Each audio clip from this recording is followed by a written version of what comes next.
This is the way I've been blowing up my balloons for 40 years.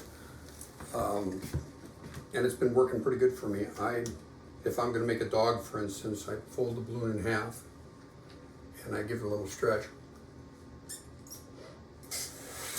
And I blow to where my finger is, and then I can let a little air out, I tie it in a knot, and when I'm done, I've got just enough balloon for my dog. I don't have to break any balloon off. The dog turns out just fine.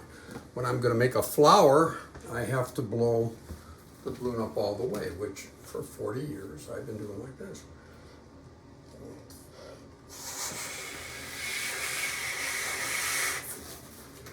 Let a little air out, and I make a flower, or a sword, or a stem for a flower, or whatever it is I'm going to do. 72 years old, when I've blown up about 100 of these, I start slowing down. I've never been a professional balloon artist, but I do church groups, I do library functions for kids, and I frequently have to blow up 100 to 150 balloons, and I'm just not able to do it anymore. So enter the balloon pump. This was a $5 pump 30 years ago. It's a $15 pump now. But the deal here is that it puffs in both directions. So when you get the balloon on there, you're not going and blowing it up like a bicycle pump. That leaves little bumps in the balloon, and it bothers me. The balloons don't look right. So this blows on both strokes. And if you watch, that's great. But you saw how I make a dog. I need both hands to do that, and it takes several pumps.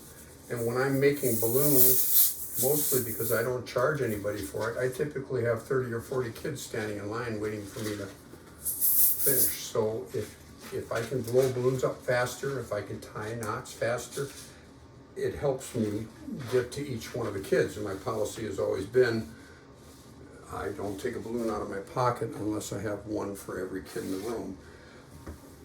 Enter the Filbert pump.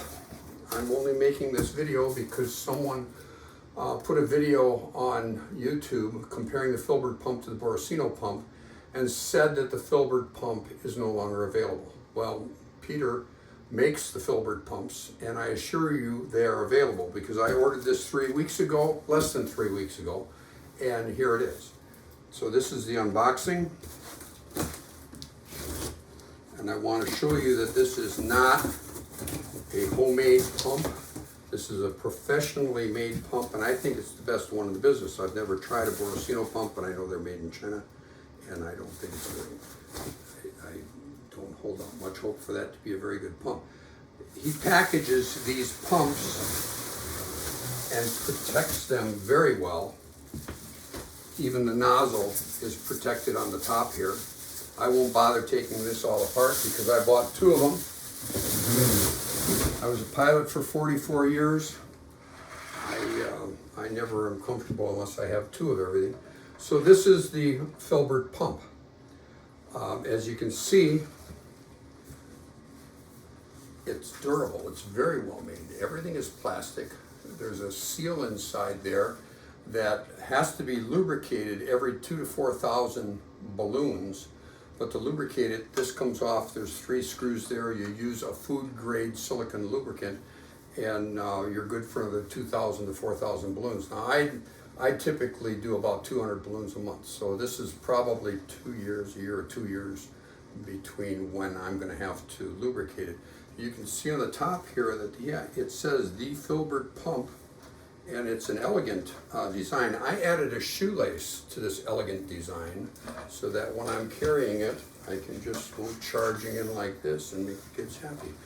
The thing I like about this pump over any of the other pumps I've seen is that you'll notice that this is plastic, this is brass.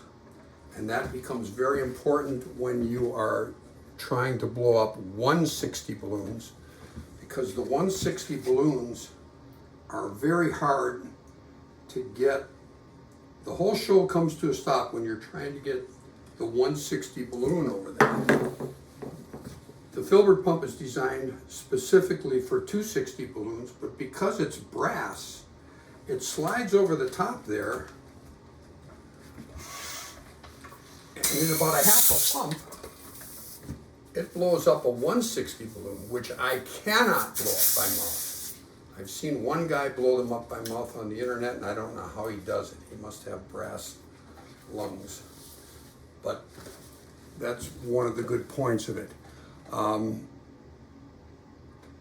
As I said, the old pump takes 2 hands. It's got a plastic nozzle. The new pump has a brass nozzle, and if you watch, you can slide the balloon down as far as you want.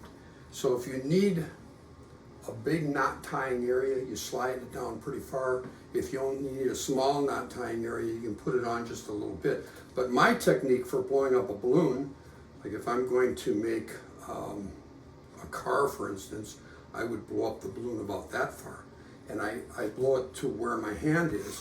You can one hand this, stop at your hand, pull it off, and you've got it.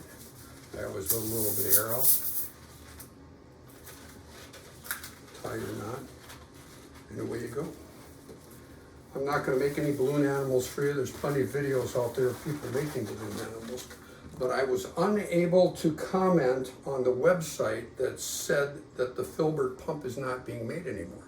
So I thought, out of respect for the guy that makes this, I know his name is Peter, and he's still taking orders, incidentally, at www.filbertpump.com, FILBERTPUMP.com.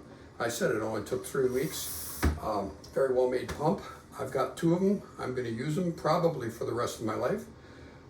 His price right now, he raised his price for the first time in I think 3 years, but he had to raise it quite a bit. I paid $120 for each of these pumps, but I think they're a wonderful value. Peter, you make a great product here. Thank you very much. And anyone who buys this pump, mention the name Dave, and he will not give you a discount, but it's a nice name. You can just mention it.